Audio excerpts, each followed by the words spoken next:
Why hello there, and welcome to World of Warships. I'm Corny Swiss, and today I'm sailing out the Rank 3 battleship Kawachi? I don't know how to say it. It's a Japanese name.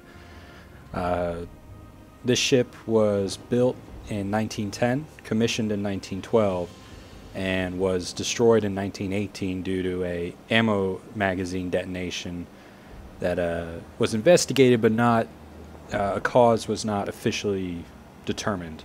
There was some suspect of arson, but nothing could really be determined, and I think the official findings were that cordite just decomposed and combusted and lit up the magazine, resulting in the ship, one of the ammo magazines blowing up, sinking the ship.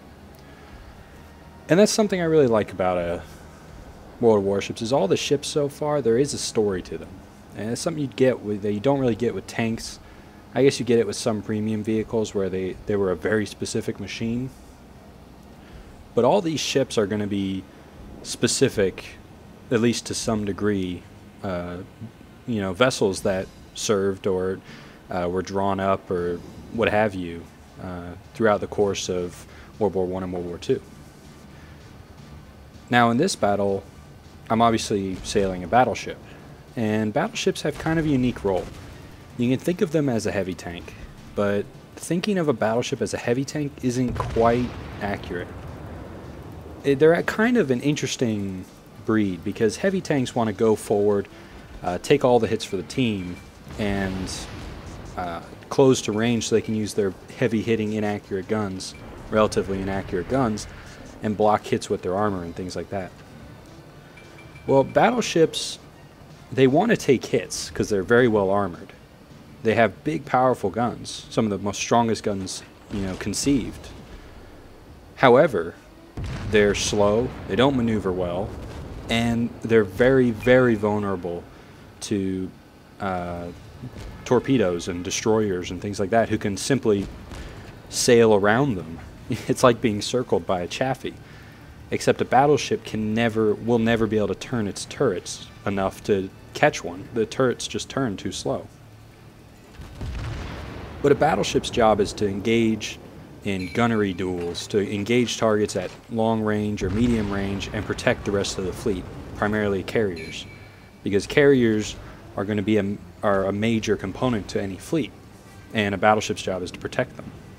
The early rank battleships in World of Warships don't have much in the way of anti-air capability, but later battleships in the tech tree do have quite a bit of anti-air capability, and there's also destroyers and cruisers who have tremendous anti-air capability to protect themselves, the battleships who can't, and carriers. Now what's happening here in the battle is there's this destroyer here who I really would like to see dead. Destroyers can not necessarily one-shot, but they can certainly cause me tons of problems. If I take torpedoes, it's certainly going to bust my hull below the waterline, and I'm almost certainly going to run into some issues. And you see I have some torpedoes coming in here. I don't think those are enemy. Those are friendly torpedoes that have missed their target or whatever, and I'm able to dodge them, thankfully.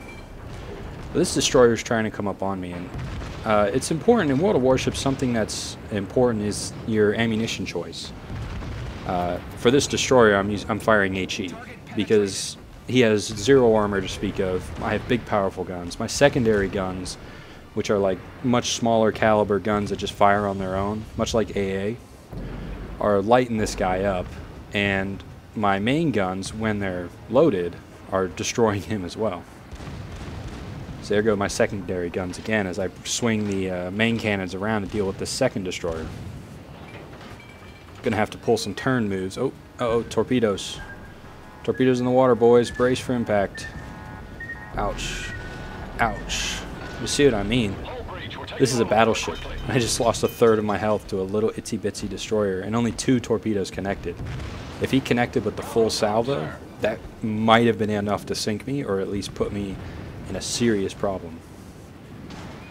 But the way ammunition choices work in World of Warships is HE is great if you're either going to not penetrate or over-penetrate a target. Over-penetration is modeled, and that's the idea. It's very similar to what it is in War Thunder. The idea that the shell just goes clean through and doesn't Boom, there goes that destroyer. The shell just goes clean through, doesn't do very much damage, doesn't get stuck inside the machine or the vessel, and does minimal damage. Really only hits what it hits as it goes through. What you want to have happen is much like in War Thunder, where you want the shell to get stuck inside the enemy vehicle, or enemy vessel. And that's where the sweet spot where AP is really, really good. I have in my battleships, I'm up to rank 4, which I think is the Myogi. I've been able to one-shot cruisers because I get a very exceptional damage roll, and where all my AP shells penetrate and just get in there and cause serious, serious damage, and maybe even hit some very critical components. Now, I say one-shot. It was like I did a ridiculous amount of damage that either all but killed him, or it did so much damage, or he was most of the way dead, and I didn't actually do full damage because it just killed him so hard. But yeah, so when over-penetration or non-penetration is going to occur, HE is the best choice. And you find a lot of times that cruisers and destroyers don't have a tremendous amount of armor, so HE is usually the best choice. Battleships, on the other hand, a lot of times have a lot of armor. So you want to switch to AP so you can penetrate their side armor, and not, because it's unlikely that the shell will over-penetrate the side on something that has, 280 millimeters of armor on both sides on the waterline. So it's actually, you actually have to be kind of strategic where you place your shots. You don't want to just go for the citadel or go for the bridge. You want to put it right on the waterline, because that's where the thickest armor is, and if you penetrate, the shell's going to get stuck in there, and it's going to be some serious, serious issues for that guy. Nice little hit there, did a bunch of damage. But what I'm doing right here is I'm steaming through this gap here, because there's a battleship over here that I need to deal with.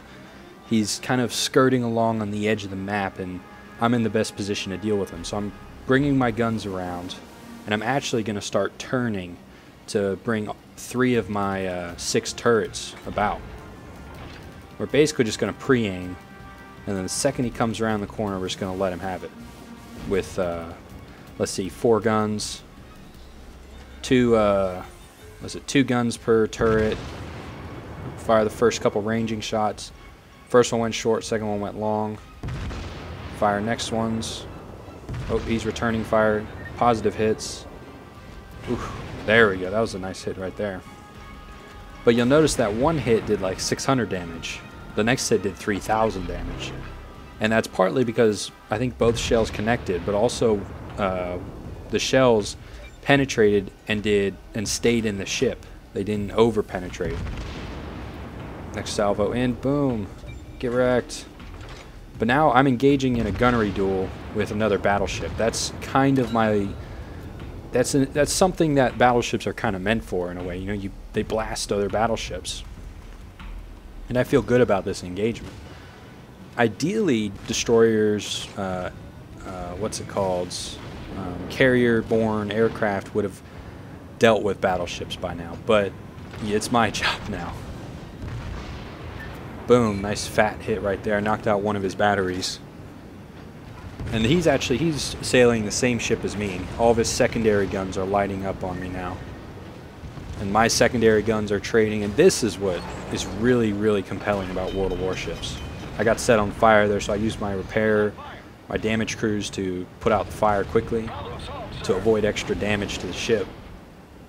And we're just hammering each other. Our secondary batteries are going at it. Our main guns are firing when they can. I'm putting shell after shell after shell into this guy. And this is really compelling when you're playing. You're like trying to get as much damage out as possible, trying to aim your shells where they need to go to knock the enemy ship out. There we go. My secondary batteries finish him off. But you can see how much damage I took. Now, part of that was, this is a relatively early game on, when I was still kind of learning the penetration mechanics and things like that. And because it used to be that if I ran into a battleship, I loaded AP. If I ran into anything else, I loaded HE. And that's not always the best choice. In my cruisers, sometimes I load HE against battleships because my AP shells just aren't penetrating, or for whatever reason. And right there, some of my shells weren't actually hitting the side of his hull like I wanted to. They were going high, or they were going low and hitting the water, or hitting his upper superstructure, which they're going to over-penetrate.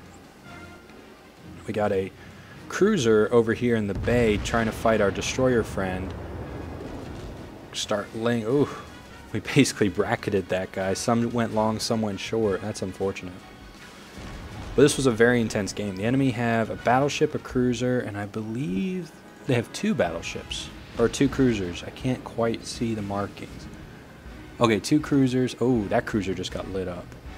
So they have 1 cruiser and 1 battleship to our 2 battleships, 1 destroyer. Now the destroyer, a lot of people think, you know, oh, he's a scout, you know, but no, he's extremely valuable. He's more useful, and there we go, set that guy on fire. He's more useful in fighting the battleship than I am. Because if he can dodge the battleship's first salvo, he can kill the battleship. Because he'll just close to close range and let off 2 spreads of torpedoes and sink the guy. Especially because the enemy battleship has got to be wounded at this point. You know, this game has gone on for a fairly long time, and we're all kind of busted up. But friendly battleship is sailing in that direction, and I'm trying to swing my ship around and chase after him. Bam! Very healthy hit onto the cruiser. Knocked him out. Or sunk him, rather. It's difficult to switch from tanks to battleship lingo. But I have really enjoyed playing the battleships. Cruisers are really fun too. Carriers... carriers are really compelling when... It's interesting because there's a lot of downtime with carriers, because you're having your, you know, when your planes have all dropped their torpedoes or bombs or whatever, or your fighters have run out of ammunition and they're flying back, you're helpless. There's nothing you can do. The best thing you can do at that point is use some of your planes to scout, but it'd be better if they just got back to the ship and rearmed. Gonna try and sneak some shells in here. So that battleship looks like he's turning. Hopefully we can sneak some in there. Shells. Oh, look at that spread. Get him. Get him, boys. Got him. A couple hits. And there's a lot of different things you can do with your guns. If you click once, for example, you fire 1 turret, 1 battery. If you double click, you fire everything in a full salvo. If you click and if you hold your click, you do a ripple effect. And, you know, it goes down the line and fires each gun. Or each turret, rather. So, it's interesting. I find that if I have my range down, I just fire everything. Because, you know, it's just what I do. Most damage on target, hopefully. And you can see the destroyers kind of preempted that corner by setting out 2 spreads of torpedoes in that area. And I've got my guns trained in. We're capping the zone, and that's the last enemy ship, and he is on low health. I'm trying to sneak some rounds in here. Fire the first salvo. Bam. Get the second one on the way. Bam. Enemy warship destroyed. And we won that one. It was a very fun game, very close game, and a very healthy reward. And World of Warships is just a game I've been playing the shit out of. You know, I've been really, really enjoying it. It's just to me, it's a slam dunk. It has elements of World of Tanks, but it's clear that this is developed after World of Tanks and has a lot of, they've kind of gone back to the drawing board with some things. And I really like how they've taken into account the shell mechanics, like over-penetration, non-penetration, and how high explosive works. Because it's almost like high explosive, you'll get a set number of damage every time you shoot, but AP, you have that chance to get huge damage, which is really cool. Anyway, I hope you enjoyed this video.